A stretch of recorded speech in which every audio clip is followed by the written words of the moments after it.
You actually went to Somalia and fought against the Somali pirates. What was the most dangerous moment while you were there? You said you're always nervous. 그런 적 있어요. 보통 그 해적들이 상선에 보안 요원들이 타고 있으면은 잘 안 와요. 이유는 뭐 여러 가지 썰이 있는데 그 정보를 다 알고 있어요, 이미. 해적들도. 해적 그 배에도 레이더도 있고 예, 정보도 되게 많이 알고 있는 걸로 알고 있어요. 어떤 배에 그 보안 요원이 탔는지 안 탔는지까지도 몇 명이 탔는지 그런 정보를 다 알고서 접근하는 경우들이 있어요. 근데 한 번은 제가 두 번째 갔을 땐가 그런데 아덴만에 가까워질 때가 제일 위험한 구역이에요. 평상시 같으면은 이제 뭐 피싱 보트들이 많아요. 거기에도. 근데 이제 스키보드가 이제 따라 붙는 걸 이제 확인하고 이제 우리도 이제 무기 꺼내고 준비하고 있고 그런 상태였고 근데 스키보드가 그 한 대가 아니라 여러 대가 되고 스키보드가 보통 그 소말리아에서부터 해안가에서부터 타고 오는 게 아니라 그 모선이 있어요. 거기서 내려서 얘네가 이제 출동 스키보스로. 예, 하는 건데 그 모선이 이제 같이 따라 붙어가지고 되게 위험했어요. 그래서 그때 막 경고 사격하고 그랬는데 그 아덴만을 가면은 그 전 세계 해군에서 파병이 와 있어요. 그래서 그 컨보이를 해줘요. 근데 그때는 그 일본 자위대가 같이 있었어요. 근데 그때 이제 상황이 벌어져서 일본 자위대 이제 그 구축하면서 헬기 띄어서 이제 조명탄도 쏘고 해서 완전 그 어두울 때였는데 탁 밝아지잖아요. 아, 그죠. 예. 하고 거기서 이제 그 경고하고 그래서 그때 이제 그쪽에서 이제 그 유턴. 아, 바로 도망갔어요. 예. 안 그러면은 이제 실제 사격을 하니까. 그리고 그때만 해도 해적이 되게 많을 때였어요. 그래서 많은 사건들이 있었는데 제일 어떻게 보면 위험했던 순간은 그때였던 것 같아요. When you think of that, what's the moment that comes back to you? 소말리아 해적이랑 막 직접적으로 막 총을 쏘거나 이런 경험은 아니고 제가 제대하고 PMC라고 하죠. 그래서 그 소말리아 그 아덴만 해역을 인디아 해역을 이제 통행하는 상선들을 이제 지켜주는 일을 했었어요. 그때 이제 해적들을 많이 봤죠. 그 작은 배 타고 막 가까이 하려고 스키보드. 하는 그죠. 예, 하고 뭐 모선도 만난 적이 있고. 근데 지금 생각하면은 너무 낭만적이에요. 아, really? 예, because always sea 아, and sky. 크루즈 어떻게 보면 크루즈. 예, 배도 엄청 크니까 예. 그래서 좀 이렇게 낭만적이었다는 생각을 하는데 그때 당시에는 사실 scared. 예, because 언제 올지 모르니까 불안정한 상태. So then, were there any operations that you did with U.S. troops? You said you did that one with Japanese. I'm curious. 미군이랑 그 소말리아 쪽에 있을 때는 뭐 미군 함정이 있을 때도 있었는데 뭐 그런 상황은 벌어지지 않았어요. 예, 해적들도 미군 무서운 거 아는 건지. 그렇죠. 오히려 예. 미군이랑 같이 하면은 별일이 없을 거다. 그 사람도. 그리고 저도 심적으로 좀 안정감을 느꼈었던 그런 게 있어요. 대화는 나눌 수 없지만 같이 근처에 있다는 것만으로도 되게 뭔가 따뜻했어요. Did you hear about any of the hostage rescues that were done against the pirates? 그런 거에 대해서 너무 많이 어떻게 보면은 자료들도 많이 받고 그리고 그때는 매일매일 그 해적에 관한 뉴스들을 따로 제공을 받아요. 그래서 그런 것들을 좀 많이 알고 있고 많이 봤죠. 그 클립 준비한 거죠? 인질 관련해서. Their parachutes and hooked up their oxygen tanks. The Hercules cargo doors opened and the seals dropped out one by one into the pitch black night. Each seal faced a 20,000 foot drop into the darkness, all while being buffeted by winds that reached 40 knots. The operators each spent time in 여기 free 불 있는 fall, 게 reaching 서로 speeds 위치 of 알 up 수 to 있게 120 떨어져야 miles per 되니까. hour before they snapped open their chutes and floated to land. By some miracle, the high winds had less of an impact than anticipated. The majority of SEAL Team 6 landed near enough to the intended drop zone to allow them to regroup. Those who didn't were dragged several hundred yards into the Somali desert. An inconvenience, but not one that would prevent them from regrouping with the rest of Blue Squadron. 아, 그때 The 말씀하신 24 통신 SEAls gathered, taking turns to put on their 건가? combat gear and wrap up their parachutes. A walk awaited. The Somali pirate camp was several miles away from the SEALs' location, meaning they'd have to walk for almost an hour in temperatures close to 100 degrees. Silently, they moved, mostly using hand signals to communicate so they wouldn't give away their position. People often say the pirates messed with the wrong guys, so that means that these guys are just the Navy SEALs are unstoppable, pretty much. What do you mean or think when you hear that? 실제로 건드렸는지는 모르겠지만 이런 거죠. 어쨌든 미국인을 인질로 잡은 거잖아요. 제가 알기로도 그렇고 전 세계에서 알듯이 미국은 인질이 단 한 명이어도 어떻게든 요번에도 많은 것들이 있었잖아요. 그렇게까지 하는 나라기 때문에 그 자체에서 일단 잘못 건드린 거죠. 그래서 어쨌든 C팀 6가 들어갔잖아요. 그러면은 다 죽는다고 봐야죠. 적군들이 잘못 건드린 거죠. After a little over an hour of walking, Blue Squadron stood just 1,600 feet outside the pirate camp. The march had been intelligent. Each time the wind changed direction, the SEALs did the same, always marching with the wind in their faces to eliminate the possibility of scents and sounds being carried to the camp on the wind. Now they stood ready to carry out their assault. For most in Blue Squadron, what followed would be the most intense hour of their lives. Slowly, the SEALs closed in on the camp, led by an experienced operative named Justin Sheffield. He used hand signals to ensure every member of the team was in 딱 position 미국 once they were 내비실 within 느낌이에요. hearing distance of the camp.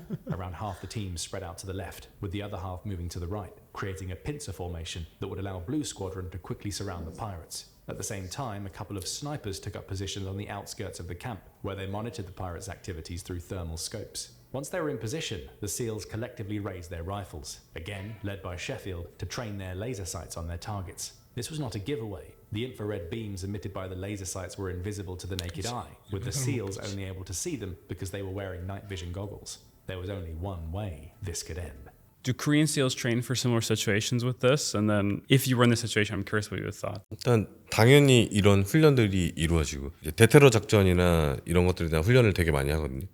그래서 인질 구조라든지 특히 우리 쪽에서는 그 선박에 대한 해상 대테러 훈련을 굉장히 많이 해요. 그래서 선박 안에 인질이 잡혀 있을 경우에 예를 들면 이제 아덴만 여명 작전처럼 그 선원들이나 선장님이 거기 이제 인질로 잡혀 있었잖아요. 그런 구출 작전을 여러 가지 형태로 훈련을 굉장히 많이 하고 제가 만약에 저 상황이라면은 뭐 실 대원으로서는 당연히 무조건 인질을 구출해서 집에 데려다 준다. 라는 생각밖에 사실 안 할 것 같아요. 그래도 그럼 그 작전 들어갔을 때 걱정되는 부분이 있어요? 왜냐면 제 생각에 내비실들은 뭐 한국이든 미국이든 훈련 많이 받고 이거 어떻게 해야 할지 상황에서 해야 할지 알고 있잖아요. 그래서 우리가 직접 다칠 거라기보다는 인질 어떤 이유로 그냥 우리가 어쩔 수 없는 걸로 다칠까봐. 그렇죠. 그러니까 항상 그 뭐 훈련을 할 때 여러 가지 변수를 두거든요. 제일 작전을 할 때 걱정되는 거는 이제 우발 상황이죠. 우리가 알고 있는 정보가 100%일 수는 절대 없거든요. 적이 10명이다라고 생각을 하고 그런 정보를 갖고 들어갔는데 100명일 수도 있는 거고. 그런 우발 상황들에 대한 이제 걱정이 사실 제일 많죠. 어쨌든 어떤 상황이 있어도 우발 상황이 생겨도 미션은 완수해야 되는 거니까 일단 최대한 우리 이제 아군의 피해 없이 그리고 절대 이제 인질이 안전하게 그 상황을 제일 많이 생각할 것 같아요. So then is the most difficult part of the operation when you think the most difficult or the hardest thing that can happen is that when you go in and your information's incorrect, I assume, and then you have to adapt or be kind of flexible. That would probably be the hardest, I would think. 뭐 여기에는 뭐 강이 있는데 만약에 지금 말라 있는 시기다라고 했는데 강물이 흐르고 있을 수도 있고 그리고 뭐 여기에 민가가 없고 민간인이 없다라고 정보가 있었는데 민간이 섞여 있다거나 이러면은 그 적 식별이 굉장히 어려워지잖아요. 그래서 그런 것들에 대한 어떤 준비도 굉장히 많이 필요할 거고 어쨌든 이거죠. 우리가 일상에서도 내가 생각지 못한 일이 생기면 당황하고 여러 가지가 있어서 플랜을 바꿔야 되잖아요. 여러 가지를 염두하고 이제 가는 거죠. Earlier in the night, Buchanan had 저 found 야간 herself 투식이 once again writhing 차 한 대 in pain, 값이에요. silently pleading to God for help. Finally, she started to drift off to sleep on the weathered mat the pirates gave her to use as a bed when she heard a noise, a faint scratching sound off in the distance. She wasn't the only person in the camp to hear that noise. A pirate that she'd nicknamed Helper heard it too. And then I see this look of just sheer terror on Helper's face, she would later tell CBS. Then all of a sudden, it's just this eruption of gunfire. The sounds of AK-47s firing filled the air, with some of the Somali pirates shooting blindly into the murky black in the vain hope that they might hit something. Snipers took these pirates out in seconds, silencing their guns and making them a non-factor in the ensuing gunfight. As all of this was happening, the majority of Blue Squadron was rapidly advancing on Jessica's position, moving in formation while taking out any pirate that dared to stand in their way. As they closed the distance, the SEALs spotted Buchanan crouched on the floor, flanked by a pair of pirates who had their AK-47s pointed at her body. Along with another SEAL, Sheffield broke formation and closed in on the two pirates. In seconds, accurate shots from SEAL PKMs floored the hostage takers, allowing Sheffield to run to Jessica so he could shield her from the rest of the firefight with his own body. More SEALs joined, forming a human shield around both Buchanan and Thisted. All Buchanan could say was, "Oh God," over and over. One thought crossed her mind in the chaos. I cannot survive this. Buchanan thought the pirates were being attacked by another group, perhaps other pirates or the Al-Shabaab extremists to whom the pirates had been threatening to sell her just days before. She recalls the gunfire before feeling a firm pair of hands roughly grab her. Panicking, she pulls her blanket over her head, only to hear a man saying her name. Only the man didn't have a Somalian accent. He sounded American. "I can't compute," she later told CBS. "Like I can't understand that somebody with an American accent knows my name." Pulling down the blanket, all she could see was black as she asked repeatedly, "You're American?" The SEAL who grabbed her picks her up and sprints, running for several minutes before putting her on the ground. It's only then that her rescuer identifies himself as a member of SEAL Team 6. He tells Buchanan that he knows that she's sick and that his team has food, water, and medicine. Then he tells her the words that she's been waiting to hear for 93 days. "We're here to take you home." 93일이나. With the pirates downed, the SEALs extracted Buchanan and Thisted, moving them toward a helicopter. Did you know any of the U.S. SEALs, or did you meet any while you were in Somalia, or did you not have any interactions with them? 아예 없어요. 왜냐면 소말리아 그 본토에 들어가 있는 게 아니라 소말리아 해역을 통행하는 거기 때문에 그냥 바다 위에 있었던 거고, 그래서 가는 동안에 뭐 거기에서 뭐 남아공 제다항이라고 그쪽에 잠깐 들리거나 하고, 보통 그냥 그렇게 지나가서 안전하게 도착해서 거기에서 만약에 제가 뭐 다른 오퍼가 있어서 뭐 다시 배를 타는 경우도 있고, 아니면은 그냥 거기에서 이제 다시 한국 오고. Besides the Navy SEALs, were there any other U.S. Special Forces there? Would that be an operation that only Navy SEALs were doing? 다른 전 세계에서 오는데 주로 많은 게 영국 친구들도 꽤 있었고, 그리고 프랑스 이제 웨이무대 출신들이 또 많았고요. 일단 그 일을 할 수 있는 조건이 제가 할 때만 해도 이제 특수부대 출신이어야 하고, 범죄 사실이라든지 이런 게 없어야 되고, 정신감정 의뢰도 해서 정상이라는 거를 다 제출해야지 그 일을 할 수 있었어요. 그 정신감정도 받는 이유가 총을 들게 되잖아요. 그러면은 해적이 아닌 낚싯배를 쏠 수도 있을 거고, 만약에 아니면은 그 배에 함께 타고 있는 다른 선원한테 총을 겨눌 수도 있잖아요. 그래서 그런 것들 때문에 검증된 인원을 회사에서 뽑아서 이제 글로 보내는 거였죠. 그래서 뭐 미군들도 있었을 거고, 근데 제가 이제 팀이 매번 바뀌어요. 갈 때마다. 갈 때마다. 예, 그냥 랜덤이에요. 힘들겠다. 팀이 계속 바뀌니까 오히려.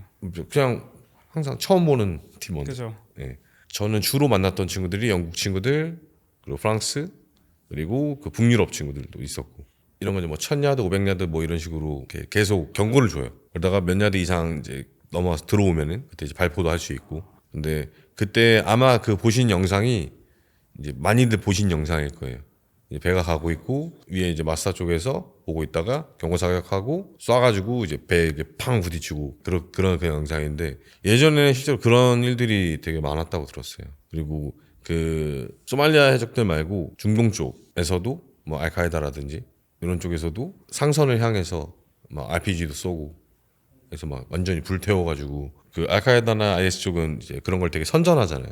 그래서 제가 소말리아 가기 전에 그런 영상들을 굉장히 많이 봤어요. 그런 걸로 교육을 해요. 네. 이런 일들이 있다. 이런 상황이다. 이런 상황이다 하면서 일부러 되게 안 좋은 상황들을 많이 보여줘요. 그래도 너 할 거야? 약간 이런 느낌.